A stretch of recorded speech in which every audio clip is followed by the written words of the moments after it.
senyor president de l'IEMET, companys del Club de Roma, assistents, senyor director de l'Institut de la Mediterrània, molt benvinguts. Estic molt content de coincidir novament avui amb una sessió al Palau Macaya, que és la sessió inaugural del nou cicle dels que venim organitzant ja fa 3 anys, el quart amb aquest, amb l'Institut Europeu de la Mediterrània i l'oficina de Club de Roma a Barcelona. Realment és un plaer, és un goig treballar plegats, estem molt agraïts i molt contents. De fet, cada any esperem el cicle de la tardor o de la quasi tardor amb impaciència. Realment és una novetat per a aquesta casa i per al Club de Roma poder, i per la Fundació La Caixa també, poder coincidir en organitzar aquestes trobades. El cicle d'enguany, com vostès saben, és el marc que compartim, Veus per un Mediterrani sostenible, i que he remarcat que és un cicle molt equilibrat, perquè hi ha ponents del nord i del sud amb el mateix nombre, 3 de cada banda de la Mediterrània, està molt bé.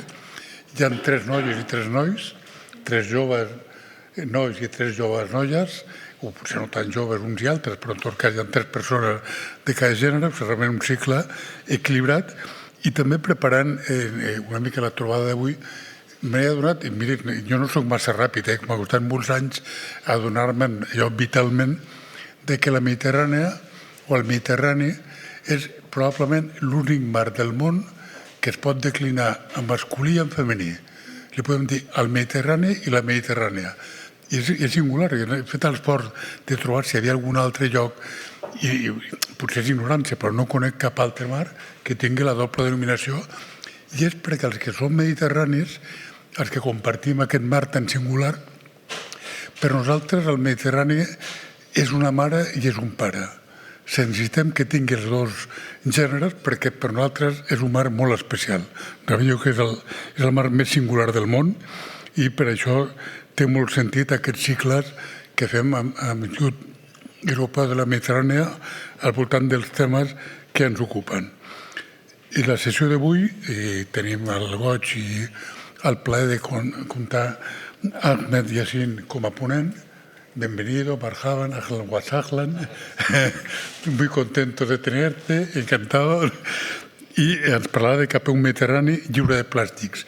I curiosament és un tema que m'he adonat que interessa a tothom, fent abstracció fins i tot de l'edat. Jo tinc la sort de tenir 10 netes, un net i 9 netes, per ser més precisos, però que d'edat diverses, entre 25 i 2 anys, i tots ells, ell i elles, coincideixen en la seva sensibilitat mediterrània i en què és molt important tenir un mar lliure de plàstic.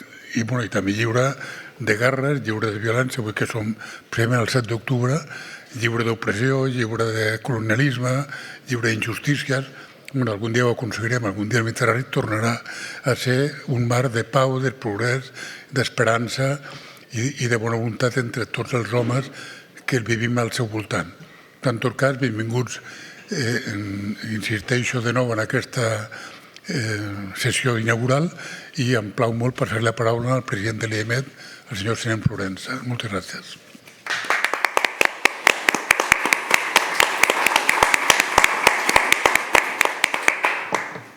Bé, molt bona tarda a tothom. Benvinguts en aquesta sessió inaugural. Jo poca cosa puc afegir a les paraules tan encertades que acaba de dir el Jaume Lanaspa i que per alguna cosa és el cap de l'oficina a Barcelona del Club de Roma. Jo me'n recordo encara de tu te'n deus recordar del primer informe del Club de Roma, el 1973. En 1973 jo ja era estudiant de doctorat, llavors estava a París i va aparèixer The Limits to Growth, els límits del creixement, i que deien llavors que calia parar el creixement per fer una altra mena de creixement, que el creixement en el que estàvem avançant, i això ho deia el Club de Roma ja el 1973, ens conduïa cap a una progressiva destrucció del planeta sobre el que vivim. I aquell va ser un primer crit d'atenció fortíssim jo no sé com van aconseguir, devien tenir uns especialistes tan bons en matèria de comunicació com la Laura Securún, perquè van aconseguir aquell impacte monumental en què el Club de Roma va passar per antonomàsia l'entitat que cridava l'atenció a la ciutadania del món de que calia una altra mena de creixement que no fos depredador de la riquesa natural del planeta sobre el que vivim i que ells, potser alguns recordareu, vostès és que són molt joves, però els que no ho som tant, recordem els gràfics que presentaven i que inclús el més optimista, que vol dir el més pessimista en quant als ritmes accelerats de creixement, conduïen realment a un desastre com el que estem avançant cada vegada més, no? Bé, Nacions Unides va posar en marxa aquí durant aquells anys el programa de Nacions Unides per cuidar la naturalesa, el conveni, la Convenció de Barcelona i el centre que hi ha aquí, allà baix a la Barceloneta, que és un centre de recerca en temes de conservació de la naturalesa a la Mediterrani. No fan massa soroll perquè és un centre de recerca i científic, no de polítics, i per tant fan la seva feina, que serveix de base per les polítiques mediambientals a la Mediterrània que impulsa Nacions Unides i que continua impulsant el Club de Roma, com està fent l'oficina del Club de Roma aquí a Barcelona, amb el Jaume Lanaspa al capdavant. Per tant, jo, en fi, aprofito simplement l'ocasió per retre homenatge al Club de Roma perquè és aquella veueta o veuassa que Pepito Grillo, que ens va cridar l'atenció, no continuem d'aquesta manera que estem destruint la base sobre la que els humans estem vivint en aquest planeta. I això s'ha vingut refrendat amb els subsegüents programes de Nacions Unides. Bé, els objectius de desenvolupament sostenible en són una expressió xifrada, jo diria, i molt clara, i en aquest cicle que fem conjuntament entre l'Institut Europeu del Mediterrani i el Club de Roma, l'oficina de Barcelona del Club de Roma, intentem anar, diguem-ne, fent-ne una explicació progressiva. Progressiva vull dir sistemàtica, no tot barrejat de cop, amb els millors especialistes que trobem per explicar cadascun dels temes.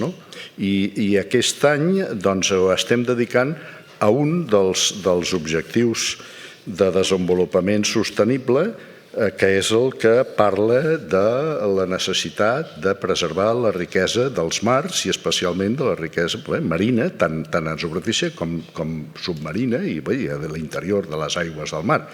I, òbviament, això també agafa tota la destrucció progressiva que hem anat fent de les costes a través de la construcció accelerada sobre primeres línies de costa, que passa a convertir la resta del territori en que ja no poden ser ningú.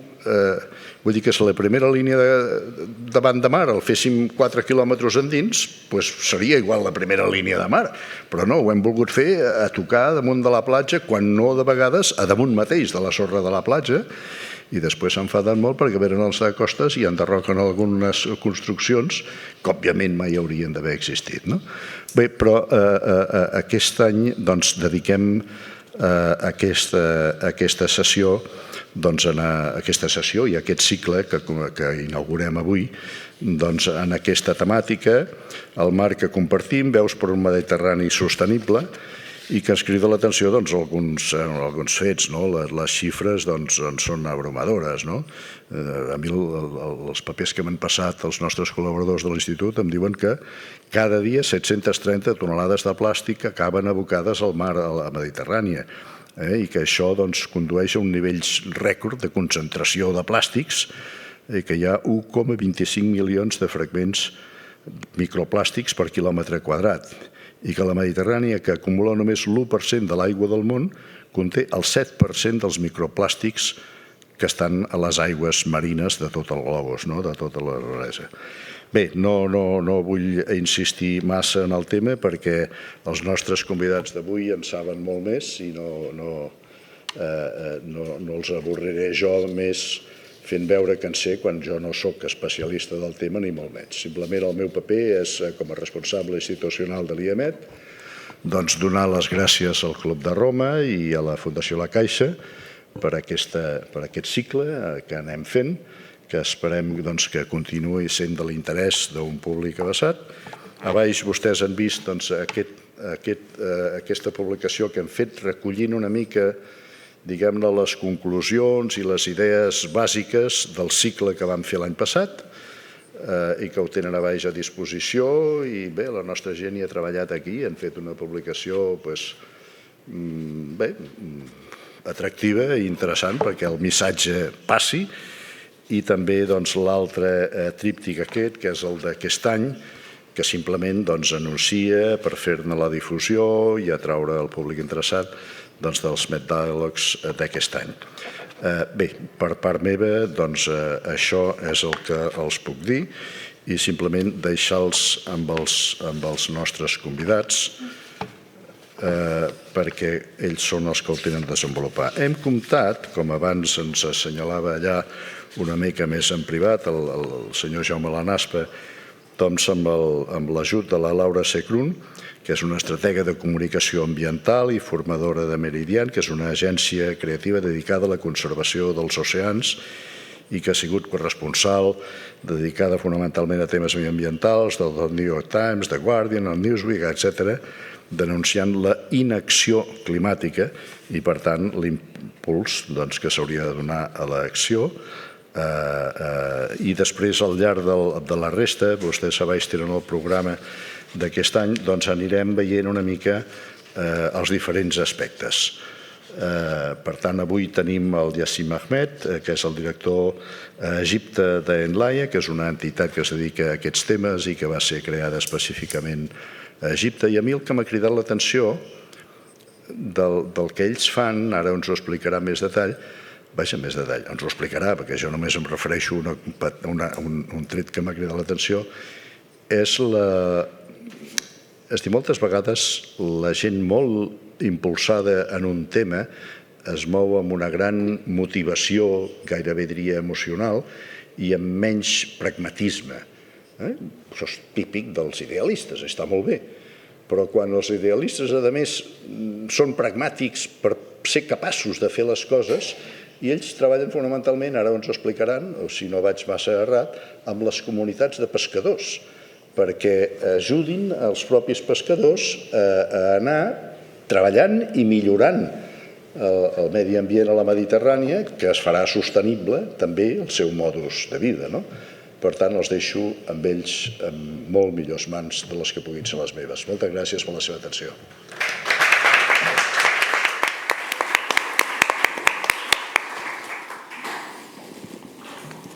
Hola a tothom. Se'm sent? Què tal? Gràcies per venir. Thank you for coming. Em perdonareu que passi l'anglès. For a guest. Easy. I think it has already been said, the Mediterranean is a really special sea because it's both a microcosm of a lot of these huge challenges that we have and a focal point of a lot of them, plastics being a particularly challenging one, but it is also a focal point of solutions. And working in environmental communications, one of my biggest challenges is that people don't care about the ocean because they don't feel it's close to them. In the Mediterranean, we feel it's close to us. And I think that's something we have in common too. It is easy to compel people in the Mediterranean to love the sea because we already do. There's 20 countries around it, incredibly varied in terms of culture and environment.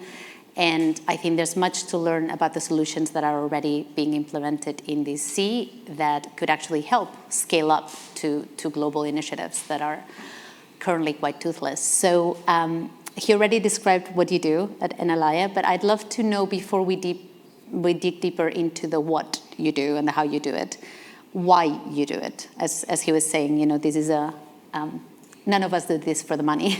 So what made you want to start working in ocean conservation and in plastics in particular? How did you find yourself in this line of work?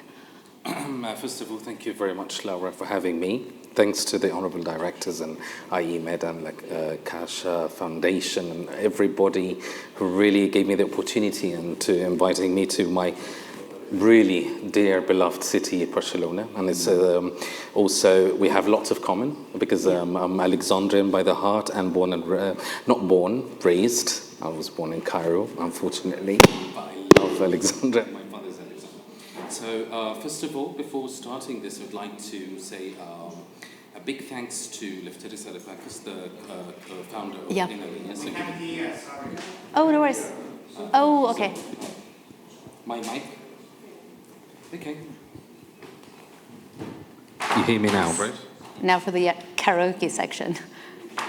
Hello?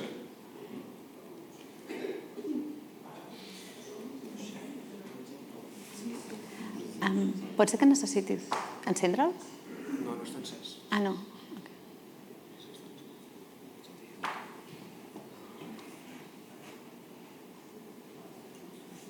Shall I repeat? Do you hear me now? You hear me now? No.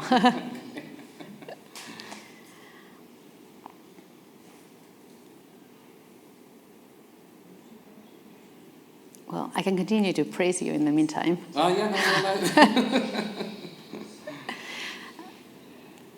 Yeah, Nelia, it was born in Greece, right? Am I correct? Yes.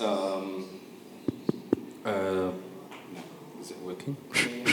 Yeah. So Inalia was born in Greece by and co-founded by Lefteris Aripakis. He's a Greek fisherman, and he wanted to find an opportunity to help the people of his, community as a fisherman, to support the fishermen after a big crisis that happened to Greece, especially after financial crisis, and he wants to offer jobs to something that they have been really suffering from, which is that they don't have enough fish in the sea. At the same time, there is a new opportunity in how to clean up the sea and clean up the which is a very, very important part or a pillar for the blue economy, as they call it, for Greece. And when he founded this, and most of the fishermen, of course, it was a little bit a big challenge, and it happened also in Egypt. I will say it later. But he understood the language because I was a fisherman. But for me, I will tell you that my bigger challenge was happening in Egypt. Then also, I've been approached by him and the international manager, she's called Nefeli Galgos, and they tried a new challenge in Egypt, because Egypt, most of the people say, we're not going to approach it. It's a little bit, a crazy cake to cut. As they call it, because they don't understand, was it really a country that can respond? But fortunately, it responded very well. Of course, it took a very, very big course of time just to reach that goal. So a big thanks to them. So I'm really proud to work with them. They're not my bosses, they're my partners. I feel really a part of a family of Inalia in Greece. So that's the first thing. The second thing, when we started Inalia Egypt, Inalia means with fishermen in Greek, and a very old terminology. I think it's a very sort of a heritage one. And with fishermen, because fishermen, we thought that they're not just an important pillar or what we call it, the indigenous people who are living by the sea, but they might be the problem creators, but we wanted them to be the problem solvers. So we're changing the fishermen from problem creators to problem solvers, and that kind of process, when it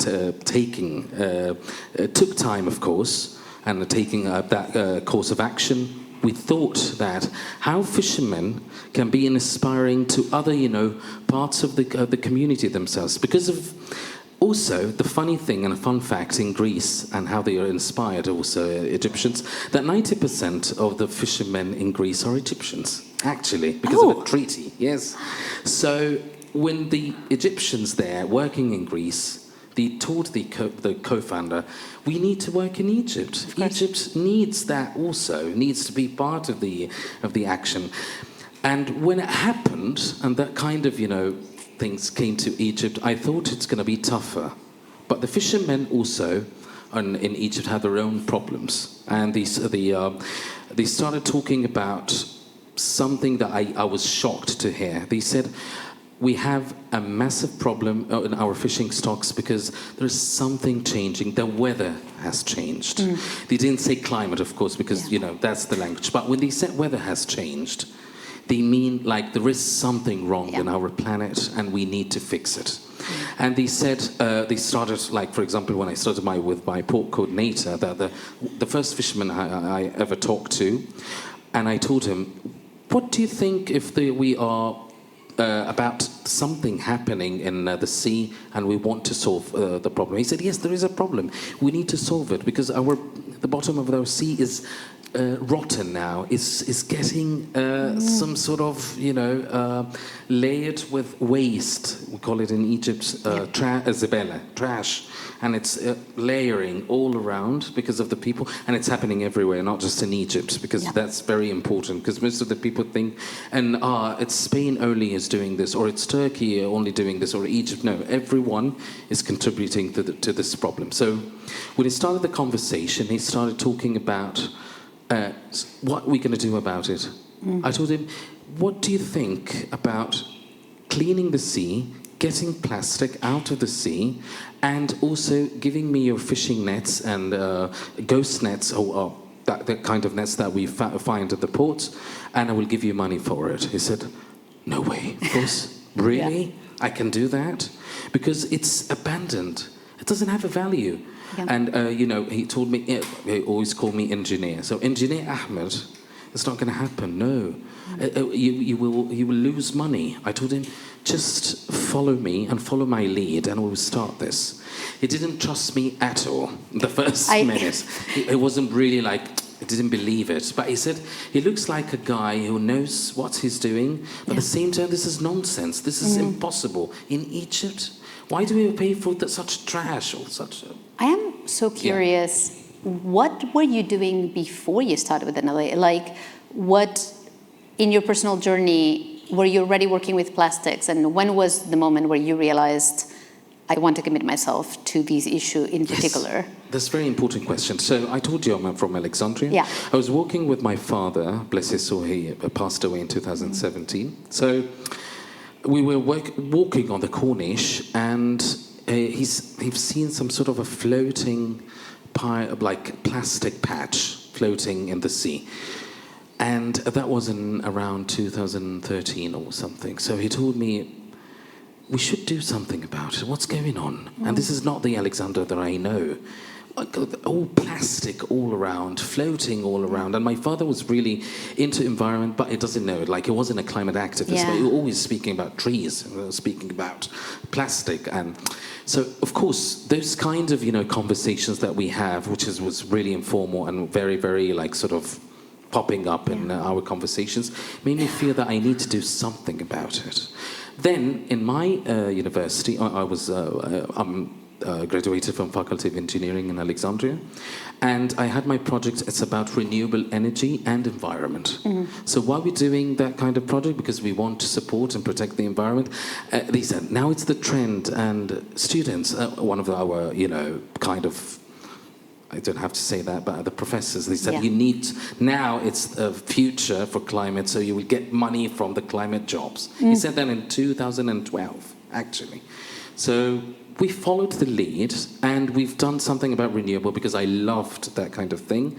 And now I feel that, there is a commitment about environment. Now we succeeded in that project. I got an A+, and I was so happy about it. But afterwards, I've done some sort of digging on what's the environment about, what's happening. Also, at the same time, I was working with a civil society volunteer to support education, to support refugees and other kind of activities. Also, this is my best friend Khalid. He was with me. We knew each other, and he came all the way with me to join in Barcelona. So, thank you.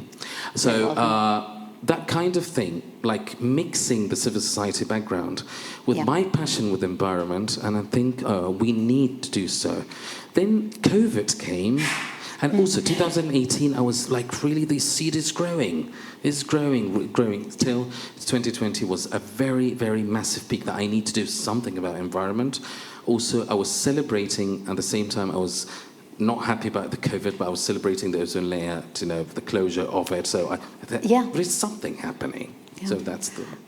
Amazing. The issue with plastics, and I think we probably have a very educated audience. So as you may probably know, it is an incredibly complex subject because there is not one solution.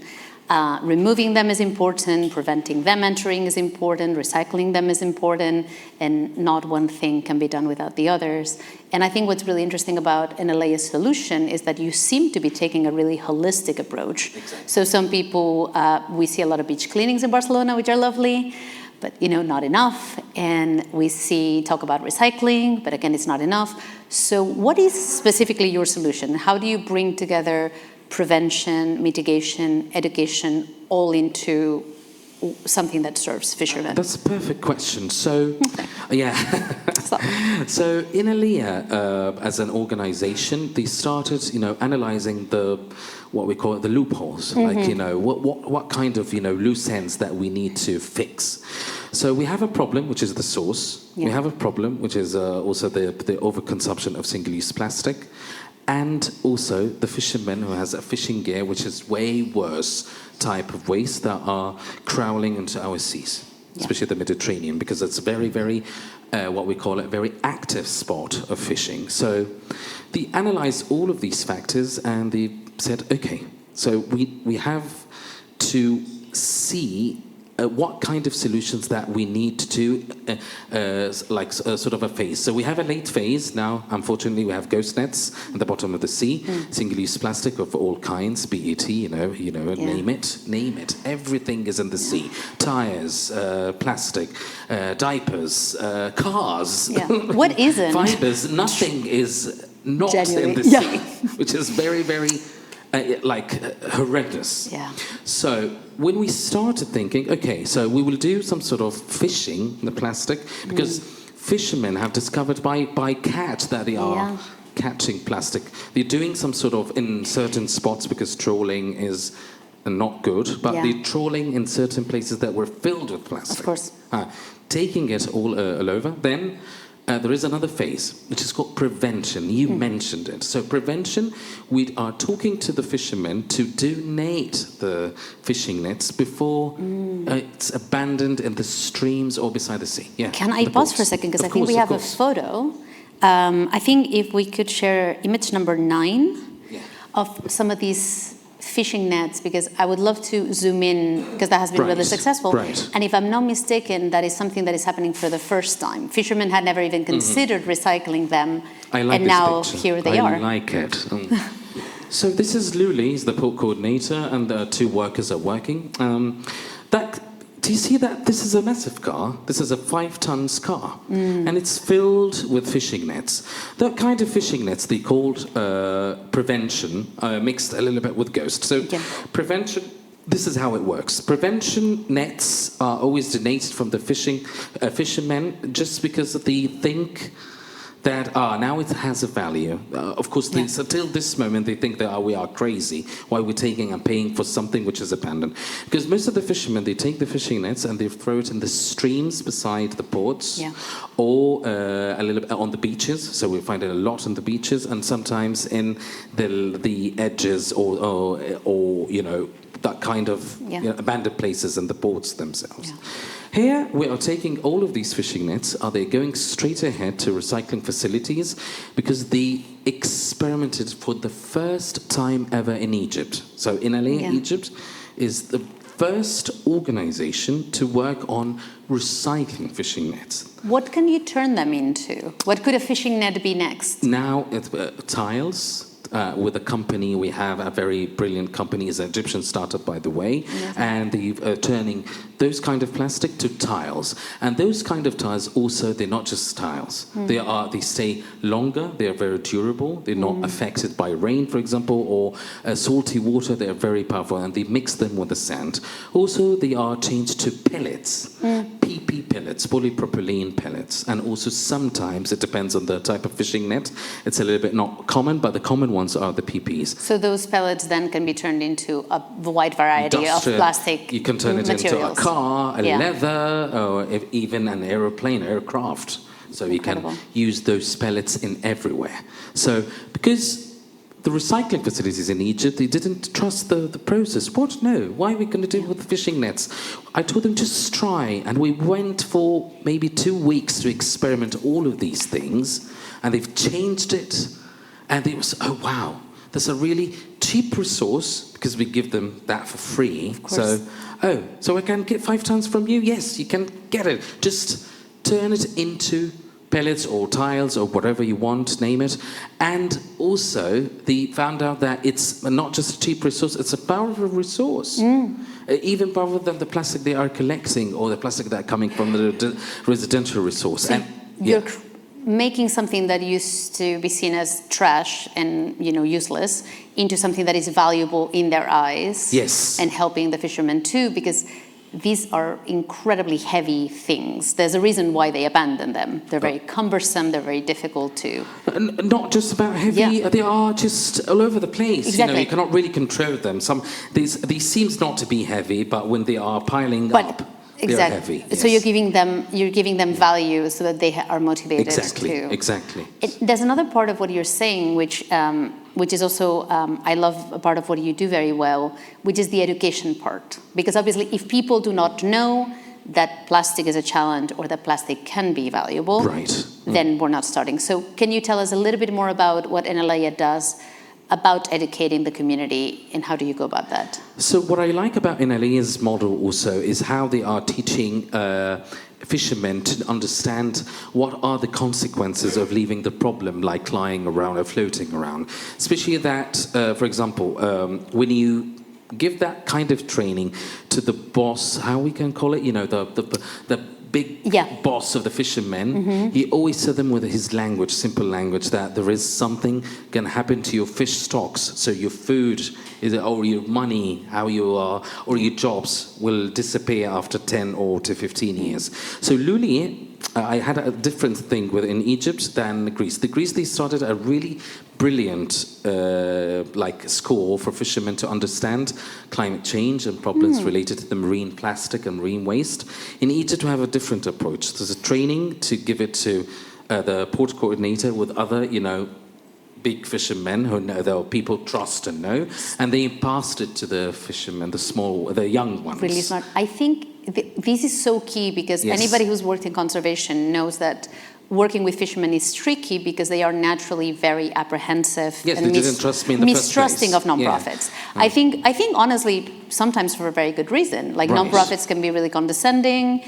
Sometimes policy that it's designed in the capital doesn't take into account the considerations of small-scale fishermen. That was the complaints. They're always complaining about lots of rules. Why? Why they don't know I'm us? losing my job. Blah blah blah. Like anybody who works with fishermen know that it's really challenging, and yet you're thriving. And I think one of the keys is what you're describing, which is you don't condescend them. You go first to the most trusted people and convince them first. And then something that you mentioned earlier of the stage, but I'd love to talk about is how you are also learning from them. Of course. So I think we have a photo number 11, because you were saying one of the fishermen convinced you to go get plastic in the ocean in a place that you didn't know. Yes. Is that right? So would you tell us what the photo is? The story of this picture, that I was talking to the port coordinator, one of the Luli, the fisherman, and he told me, so I asked him, let's go to this spot because it's really close to the Corniche or the coastline, so we can collect more plastic. He said, no, if we we're going further, we'll find more. And every type of single-use plastic, like bottles, cans, not cans is like aluminum, but every kind of waste, I mean. So we found lots of them. And, when he trying to fish out the marine plastic or the waste, it was so heavy. Trying and pulling, he got around. Do you see? They were trying and struggling to get it out. I was in another boat trying to document, but then I left and I tried to go with other 3 fishermen just to pull it out because it was so heavy. That kind of spot, he told me, I know it, and it's easy to spot. And he told me that we need to do that work after he trusted me. Yes. This was like after 7 months working with him. So do you see that how that kind of conversation came along? The importance of building trust. Exactly. So that kind of trust, when we built it, he said, let's do more and more. Now he's very creative about trying to find new methodologies on how to go to a very, very narrow spots to get the plastic out, to fish it out. He's brilliant. And I was really amazed about that. Also, he's teaching me the kind of fish that are disappearing because of the warmer temperatures that are unfortunately affecting the coast of Egypt. Yeah. And also the kind of fish that are increasing in number because they're hunters or the predators, as we call it. You are the scientist here. So they are declining in numbers because of the kind of plastic that are killing types. So he knew all of that. And I didn't know it. I should be the more aware. We're privileged, and I'm in college, and I'm reading. But that kind of communities, you learn from them. You learn from them, that what we call it, the most specific type of information that can help us to solve the problem properly. Absolutely, I think it's the magic and the challenge of environmental. Solutions is they need to be catered to each specific ecosystem. Exactly. But when you do listen to the people who work in those ecosystems all the time, solutions are possible. And I think that's why we love hearing stories from the field, because generalizations don't fix anything, but this is people who know where the debris are, who are motivated to share it, and who are doing what they do naturally, which is fish. You're actually not asking for a huge change in behavior, you're asking them to do it in service of a long-term vision. Yes. Can I add something? Please. We have 1 or 2 months that it's a no fishing season in Egypt. And this is also new information to me. So Luli said, we need to increase our operations because most of the fishermen, they don't have money now. So there is a dependency on the problem-solving process, to give them, to bring them money. I loved it, yet it was a little bit dilemmatic, ethically dilemmatic. Is that possible, to increase the operations just because of its no fishing season, or how we can solve that in the future? Yeah. So I tried to find a model after, collecting and, of course, and supporting and helping that. So trying now to understand how fishermen can survive and thrive in the 2 months no fishing season. So I'm learning for the future, maybe 10 years, 20 years, God knows. But the point is here, we need to understand also what we can going to do in the future related to the such thing. And speaking to the future, how are the next generation of fishermen? Because Luli's experience, but there must be young fishermen coming up. Yes. Do you see a difference in approach? Do you see potential in the young fishermen learning some of these things? Of course. Prevention, what's the next generation feeling like? So most of them now, they're working, like the young people are always doing the most of the work because they are, the bosses and stuff. So I liked it. But unfortunately, it's not like in Alexandria. It's in the other ports. Okay. It's like Damietta or Rosetta, or maybe also the El Agami, El Max, El Dakhila. So they are a little bit of small, nice towns close to Alexandria and part of not the metropolitan Alexandria, but part of Alexandria. And that kind of ports, fishermen, the pass to the younger, fishermen or younger sons, of course. Yeah. And sometimes we have women fishermen, but I didn't meet them yet. I'll try to get them on board, hopefully. But in Alexandria, it's a little bit, very... like Barcelona, it's a very modernized, and people are looking for other jobs. Yeah. But there is a good news that when they heard about that there is a project related to, we're doing plastic, fishing plastic to put on a circular economy thing, and it's a good money for them. So sometimes I had them back to be part of the operations. Even they have another job, so they go 2 days per week just to fish plastic out. So I see that there is a potential, but it needs to be more, organized manner. It's a a consistent job that they have to work on, because of course plastic never ends, but at least it's a consistent job that we have to work on. But I'm not really worried about the younger generation, because they are more aware, they read more. Sometimes they use now ChatGPT. So one of the fishermen, they use ChatGPT in front of me to understand, what's the problem with marine plastic, for example? Incredible. And what's happening in Eastern Port in Alexandria? So I loved it. He's young, he's 18. It's called Mohammed Sanhouri. And he said, I love the job then. They were doing something different. But he's insisting on why we need to do that and to give money for it, and why we're not doing it on a volunteering basis. So I answered him, and I told him, of course, climate should be a job now. Of course. It's not a luxurious volunteering nice thing. It should be a job. And even you feel that you need to do that. Of course, sometimes we do it for religious reasons. But we have a verse in Quran we cannot really corrupt the sea, corrupt the land. So, but I told him it needs to be a job. Sorry for being long. No, that is so poignant, because I think making it a job also makes it sustainable, right? We always think of sustainability from a purely environmental sense, but sustainability also means social sustainability. Like, will these communities be able to keep up for a very long time? And if we want to, we need to find a way for it to make sense economically, or at least for it not to be a loss. I would love to, now that we've been in the local details, to zoom out for a second, because this is all interconnected, but as much as these solutions should scale up, we also need international regulation for a lot of these. We need governments to be motivated, and not only motivated, but accountable to stopping the stream of plastic that then you have to fish. And so we recently, you probably are aware, had some bad news from Geneva, because the Global Plastic Treaty got derailed and stopped. And so I would love to hear from a practitioner, what are your thoughts on the consequences of the derailment of these global treaties, and how important are these global treaties to incentivizing the work that you're already doing?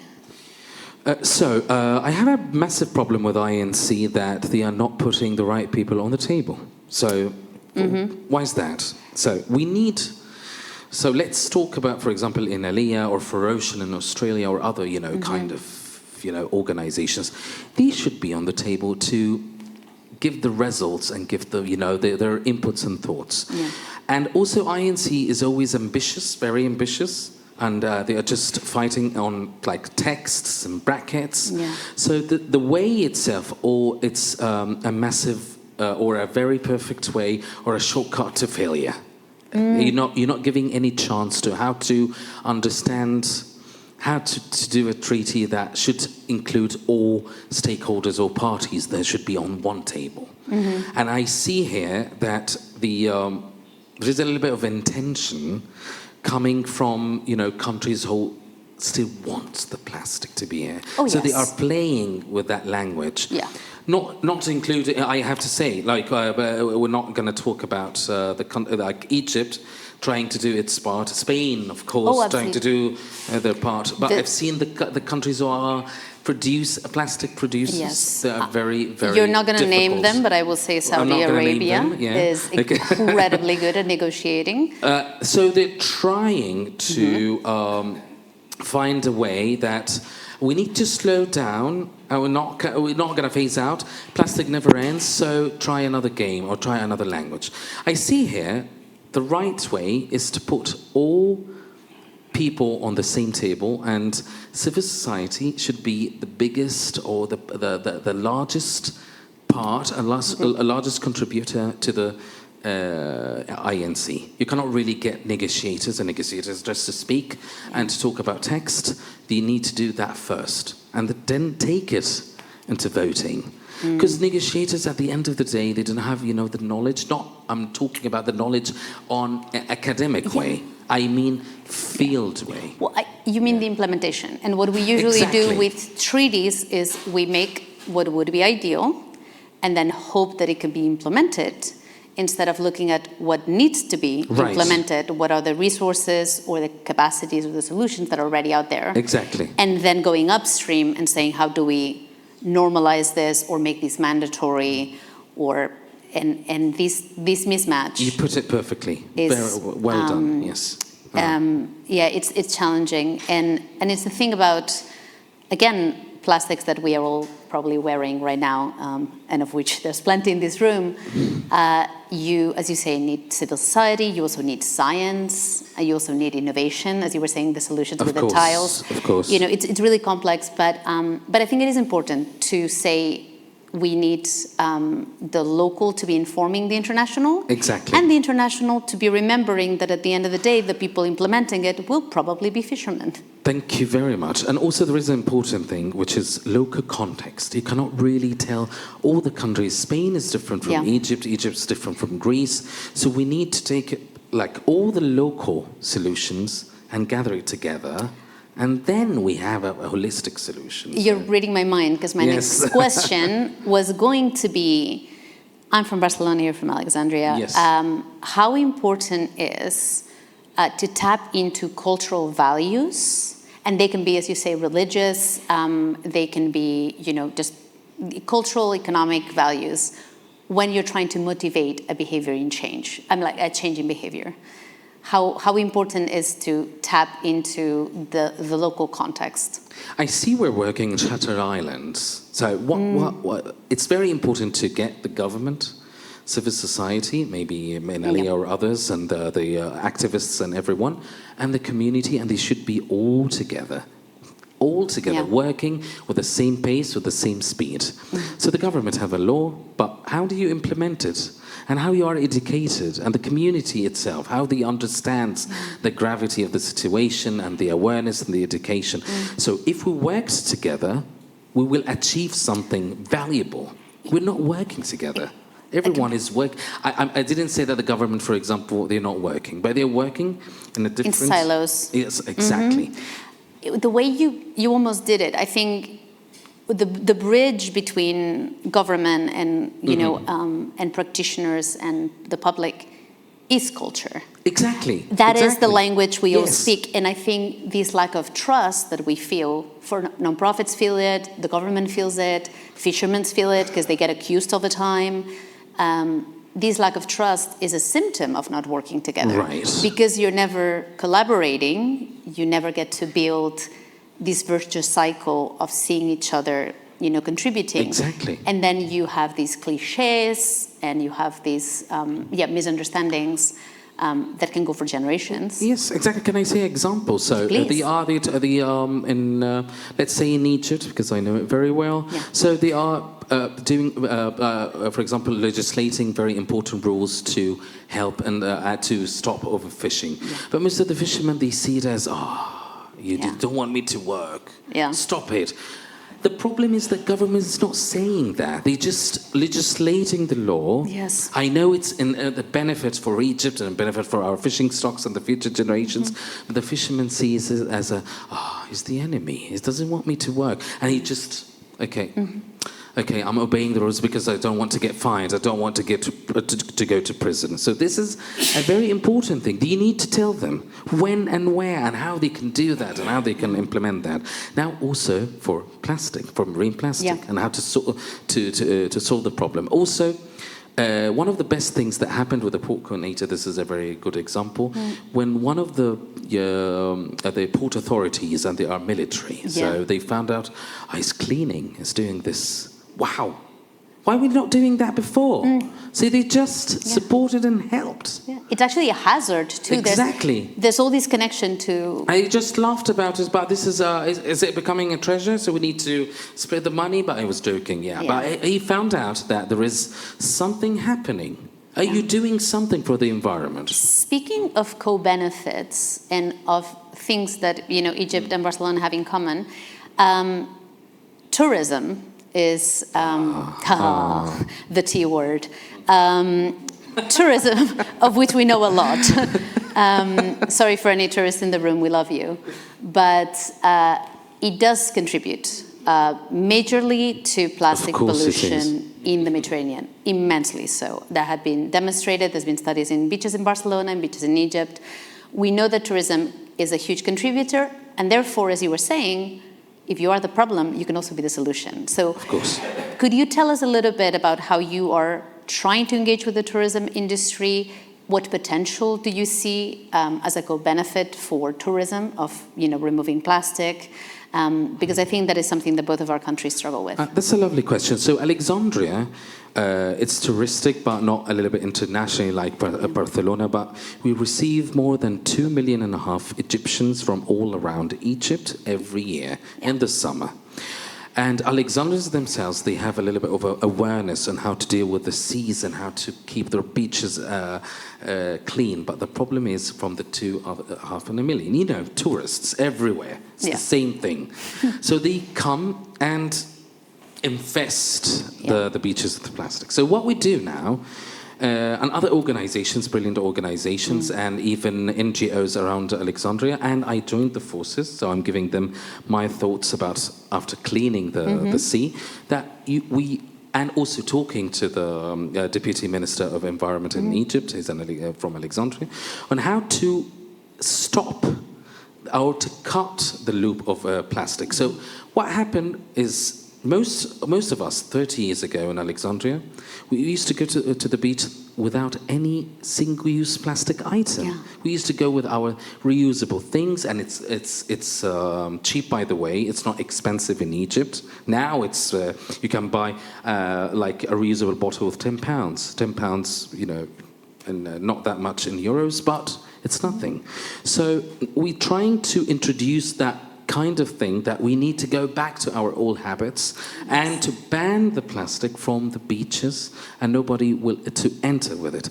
They're trying to do so because we have a law now. It was legislated by the Egyptian Parliament October 2020. It's number 202, is to have a strict policy related to the single-use plastic in the coastal cities and in the waste management itself, and to support waste management facilities and recycling facilities. Amazing. So that kind of thing, we need to enforce it more. And I'm also relying on it because sometimes you cannot talk to a politician telling him that you need to do so without a law, right?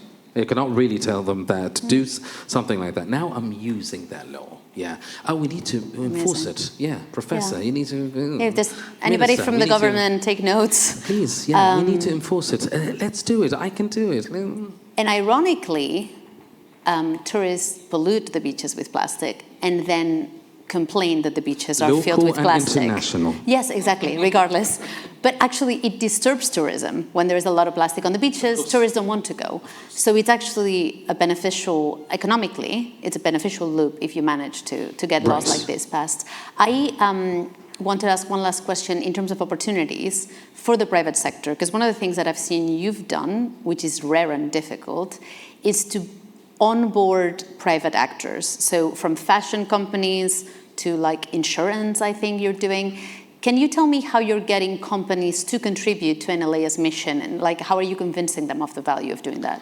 Yeah, thanks to the co-founder and his team. They're brilliant to pitch that.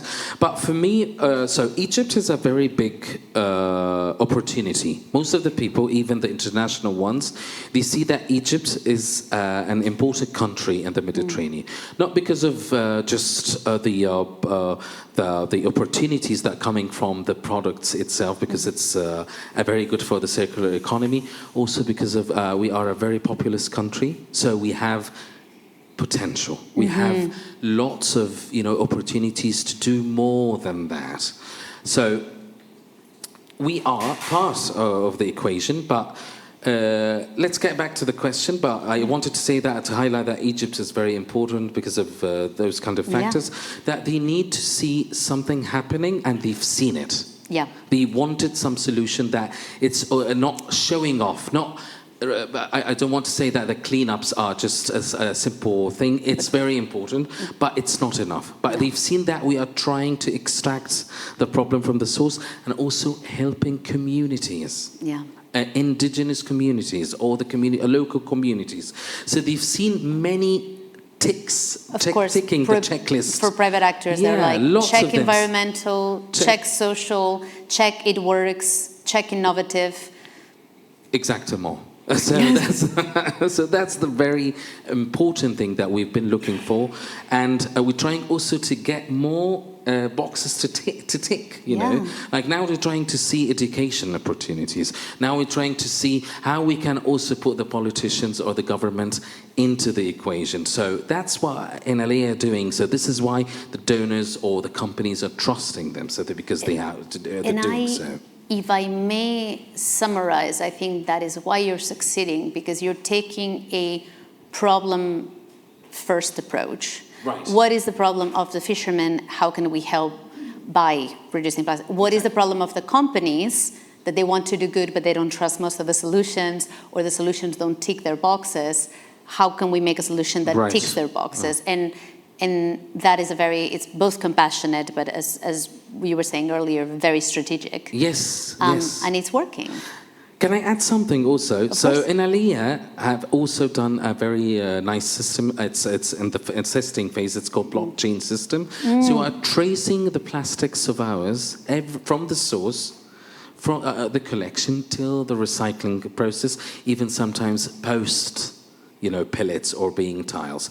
So that kind of thing gives also the trust that we are trying to understand what we are doing with our marine plastic. So that kind of solutions, I love about that we are documenting, not just proving, for the donors, but I like it that it's something that gives, trust, so we can do more than that. It builds trust for every actor in the ecosystem, which is how you overcome the tragedy of the commons, which is basically what we're discussing. I would love to end on a positive note, because I know, our beloved ocean choking in plastic is not fun. No. But I think you've shown a lot of solutions, and if there's people in the public who are wondering right now, I want to do something about it. Maybe they're a student, maybe they're just an individual, maybe they have a company themselves. What are some words of advice you would give? If somebody wants to contribute to this cause, how would you advise them they start getting into it? I've dealt with schools before to educate them, so the younger generation is very important. Yeah. Younger generation are easy to tackle, to give them, even the process, but you need to be more creative, of course. Yeah. Social media, of course, very, very important. Very important that people understand that there is a solution, because most of the, generations, let's talk about millennials, they lost a little bit of hope. Oh, what's going on? World full of conflicts, problems, environmental problems, climate change, but the point is to give hope. The younger generation are the perfect opportunity to deal with schools. So when we started with the schools, one of the projects that I've worked on with the school students, they know. They just, I thought I'm crazy because I told that to my mother and father, not to use plastic and to use plastic and that kind of thing. So we need to, as even older ones, elderly, everyone, just teach the younger generation. You have sons, tell them. You have grandsons or granddaughters or daughters, tell them. Anyone, you just raise the awareness and tell them about the problem and how it's going to affect the next generations and the future. So I feel here is we need to be an activist without naming ourselves activists. Everyone needs to be an activist just to solve the problem. I think that's such a beautiful message to end with, because sometimes we can be waiting for the experts to do something, or we can be waiting for the politicians to do something, God forbid, or we can, and as you say, we all have a circle of influence. We all have people who look up to us, or people who we work with, or people who we have some sort of leverage, on that we can bring on board. And on that note, because I'm sure there's a lot of wisdom in this room, I think it'd be great to open now to questions. If there's any, you can ask them in Catalan and there'll be translation, or Spanish or French, or whatever you feel like. So if there's any doubts, questions, I see one. Kind questions. Hello, my name is Nuria. I wanted to ask you something. Is it true that throwing iron stuff into the water helps the water get more oxygen? Is it what, sorry? That throwing stuff made of metal. Yes. Made of iron, actually, made of iron. So you mean that throwing the trash itself or the plastic? Trash, iron trash, like metal things, like, metal no, it's always iron. Apparently. Yes, iron itself, yeah. Is it true that it oxygenates the water? It gives I oxygen? think she's talking about geoengineering, like water fertilizing, Yes, when you yes. throw the iron in yes. order to generate... Exactly. Yeah, Okay. that's right. So I think that was mentioned also with a simplified language by the port coordinator, that even the iron or the shipwrecks, unfortunately, it affects all the biodiversity around because it changed the salinity of the water, which is, the acidity or the pH itself. So most of the, fish or the what we call it, even the marine life there, it's affected drastically. So it feels they abandoned this place, so it became a sort of a dead lake. Do you know what happened after that? The oxygen level decreases. So, like your oxygen generator is running out of oxygen.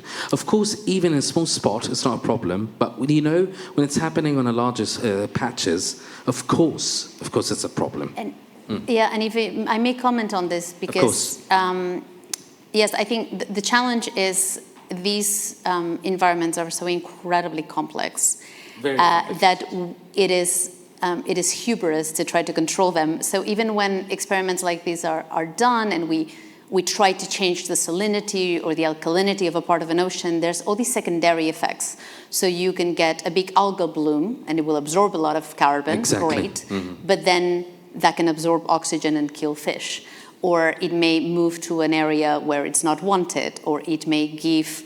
so disrupting life cycles, should be intersecting with each other. You're just disrupting them. Exactly. Yeah. And I think there may be times where, in desperate need, but I think the idea is to understand that we are part of a very complex equation and to try to fix our part of it instead of trying to change how the equation works, because it has been working this way for millions and millions of years.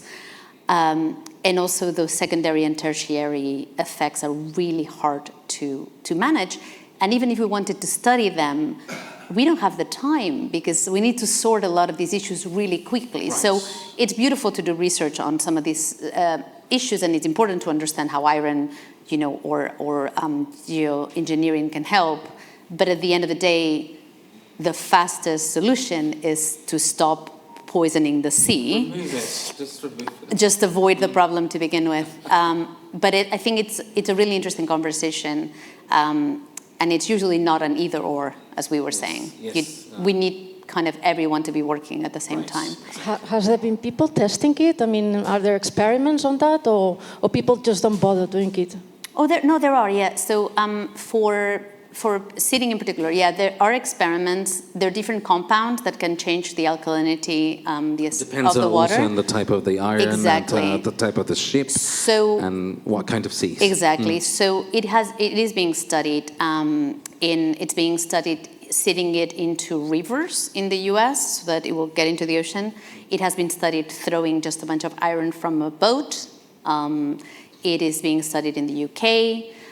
But there's a lot of challenges, for example, in the UK, and I didn't think I was going to talk about this, and I apologize because it's a bit crude, but they were really concerned that it was going to give the seals diarrhea, and that a huge seal colony may get dehydrated and die, because if you do this to the water, and obviously they drink it, it may have secondary effects on seals, which are obviously really important megafauna in that part of the world. And so it is definitely being studied, and there's also a lot of private funding for potential solutions like that. But the truth is that, this is just my personal opinion. I won't say the truth is. My personal opinion is that we keep reaching for harder and harder solutions because we don't want to do the simple thing, which is to stop. But for example, sorry to interrupt. Yeah. For example, look at the picture that you've got behind you. These are nets, basically, and the nets, they have iron. Well, I suppose that it's iron. The frame itself is iron, yes. The frame, yeah. Well, basically many fish get trapped by iron and they die. Many species die because they are trapped by these nets that they are left or they are broken, which to me is like quite contradictory, because basically it's like, all right, things like that are actually bad, but actually you're putting iron in there, so it might not be that bad. I mean, it's an accident, but in a way, maybe allowing some nets, but not the textile itself. Maybe changing the textile for like textile that can degrade or something like that. Maybe something like that would actually be not a bad solution, because you're allowing a natural culture to. I'll let you answer, and then I have an example. Okay. Yes. Very good. So. The fishing nets are, there are many laws, especially in the Mediterranean basin countries, also Egypt included, that there are certain type of fishing nets that should be used now, and they're abolished around 8 types of fishing nets. Now they are trying for the ones which has, very loose, and should have, a certain type of thickness and certain type of pores. A pores should be a little bit like very wide, because they want to protect the small fish. You remember the conversation about that, if you want to repeat it. So it's happening. But unfortunately, sometimes fishermen, they know how to build fishing nets and how to do it. Do you know that this fishing net, for example, it's done by a fisherman? He can do it. He can weld sometimes. So it depends on how you use it and the legalities itself and the enforcement of the laws.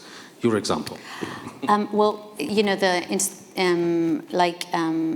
The Institute of Studies of the Mediterranean, that is based here in Barcelona, which is actually the largest in the Med in terms of researchers, are already looking into things like that. So something that fishermen use all the time are called FADs, fish aggregation devices.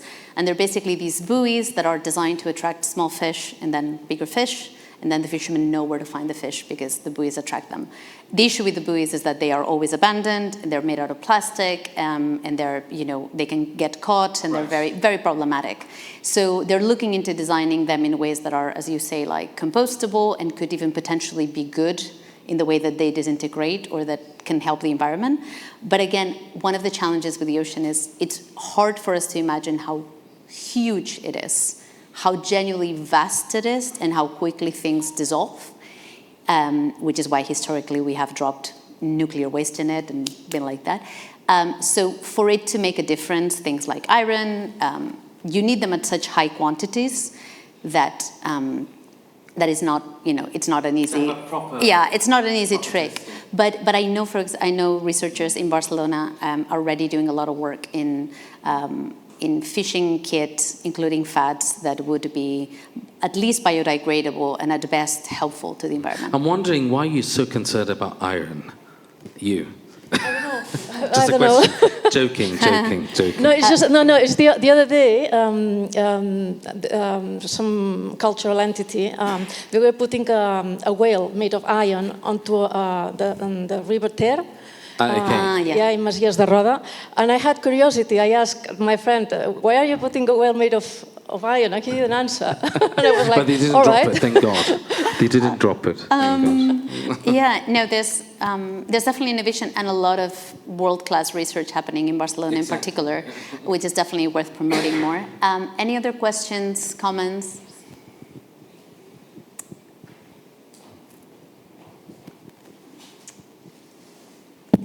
Thank you very much, Ahmed and Laura. I wanted to know a bit more about Enaleia.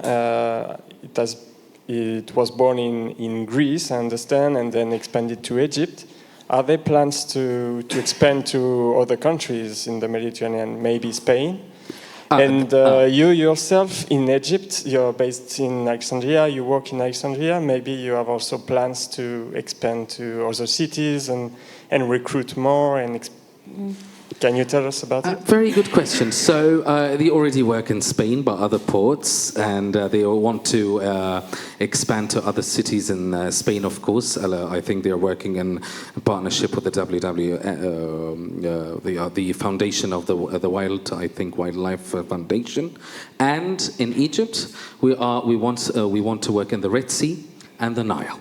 So also plus other kind of ports in the Mediterranean Sea, because we have thousands of kilometers of Mediterranean Sea coast. Also, we are trying to work with women fishermen. That's the kind of thing that we need to understand, because we have a lot in Egypt, but they don't have opportunities or accessibility to the right jobs. Also, they are suffering. So I think there's going to be a very important pillar. For the expansion, that we need to do more targets, so we can reach also the very, very inaccessible cities, especially in the southern part of Egypt, the eastern coast, also in the Red Sea, because we have lots of fishermen that they don't have even the opportunity to gain maybe $1 per day, so it's nothing. So they have even a very, very, they're struggling with financials. So I think this is going to be a very good opportunity to offer them a climate job and also at the same time protecting the oceans. Also, with the NLA is working in Croatia and working in Italy, along with Spain. Actually, in the Spanish context, I think they're working in Tarragona. I think Alliance, the insurance company, has funded something of it, and I also know that, in particular, Catalan fishermen in the north of Catalonia have been really involved with the making of marine protected areas, and when you speak internationally about fishermen being involved in sustainability solutions, it hasn't been easy, but actually there's a lot of fishermen in Costa Brava that have become pioneers in this, that there's parts of Catalonia that are seen as an example. So not to just explain the bad, there's a lot of good examples even in our own backyard that a lot of people don't know about. Very good, yes, thank you. My pleasure. Any other questions? We still have 10 or comments. Yeah. Thank you, Ahmed and Laura. I want to know more about Enaleia and which are the funding sources, because I understand that you pay the fishermen, and which are the funding sources? Are from private companies, from the subsidies from the government, or how you ensure the sustainability of the project, no?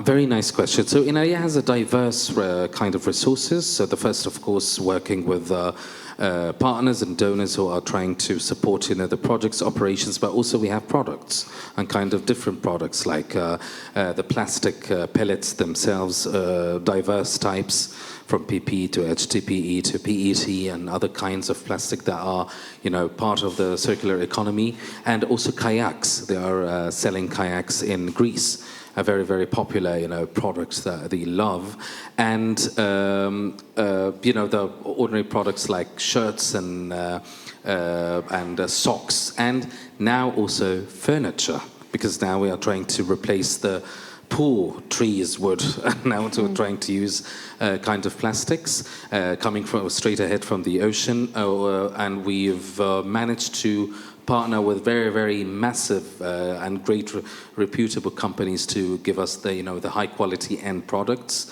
And sometimes we're doing partnerships with big brands like, can I name them? Like, absolutely. EcoAlf and very, very famous in Spain also. So we are managing to work on different products and that kind of thing to ensure sustainability and to ensure the consistency of the project. And I like also that we are exploring more options into how to get the products of Egypt to be also part of the market itself. And from a comms perspective, what's so cool about this, besides the economic sustainability we touched about, is that then these products end up being an educational tool. So it's a virtuous cycle. We see, sometimes education and products and funding all are separate things, but actually when you buy a t-shirt from a company or a kayak and it says made with fisherman nets, it educates the people about first the challenge, but also the fact that nets can be, recycled, and so it starts to create public awareness, and with that awareness comes more demand, because then you go to the other kayak and say, why is yours not recycled?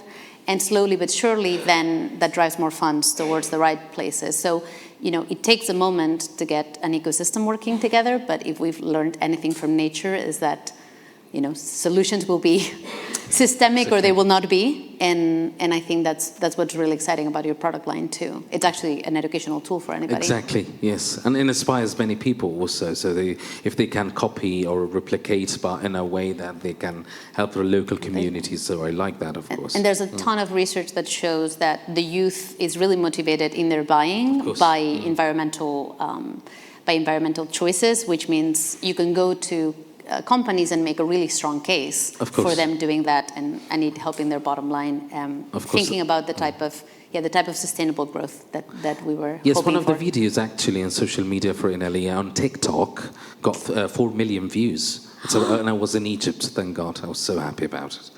Okay, congratulations. Anyway. So that kind of video shows, what happened from plastic to a product. So the video, him fishing, then the plastic turns into a product. So that kind of thing really stimulates the enthusiasm of the younger people. TikTok is for young people. So sometimes it's a little bit, funny, but at the end of the day, it can be a true message. So yeah, thank God. Thank you for reminding me of this. Congratulations for being a famous influencer. I wasn't really that. You weren't in I just appeared in a 2 seconds, but I was so happy about that. It was Egypt. But that is so important. And I think we all feel this sense of, what you mentioned prior, exhaustion and dread. Like, is there a solution? Are we too late? And what's beautiful about communicating about your projects is that the change is very tangible. And we all need examples of tangible change, because it's what helps us snap out of this feeling of helplessness. Is being able to point at something and say, well, they're doing it. So yeah, congratulations. I think we have time for one last question before we say goodbye today.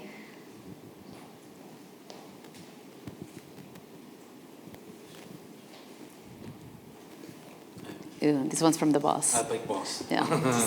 No, només una petita aclaració que ho recordava molt vagament i ho he mirat ara buscant a la web en el telèfon. A la Vall Ferrera, al Pirineu, se'n diu Vall Ferrera perquè hi havia antigues mines de ferro. I al Pallars Sobirà també hi havia antigues mines de ferro. El que passa que són d'una pobresa molt menys utilitzable que les mines de ferro a la Conca del Ruhr o al País Basc, i en època moderna van quedar abandonades. Però suposo que d'allà hi ha molts residus de ferro que baixen de la muntanya. Per aquella pregunta que feien abans. Ho trobareu fàcilment a la web. Yeah, I think this shows that even for me, like all I do all day is work in ocean conservation, and I am from Barcelona, and there's still so many things about my own region, Catalonia, Spain, the Mediterranean, that I don't know about. And so I think before anybody throws their hands up and says, well, there's nothing we can do, I think it's important to look around, because somebody's probably already doing something. Somebody's on stage with me who is doing something, and we're so grateful for your example, not only because it gives hope, but also because it gives, as you say, like very practical solutions that there's no reason why we couldn't implement in other regions. So thank you so much for your time. Thank you very much. Thank you all so much for attending. Gràcies per venir. This is just the start. N'hi ha 5 més, so next time you can bring your friends. We're going to talk about a lot of issues that connect marine protected areas, the rights of the oceans, ocean communication and literacy. Pick your favorite, bring your friends. And again, thank you so much for your time. Thank you very much. Thank you very much, Laura. Thank you very much.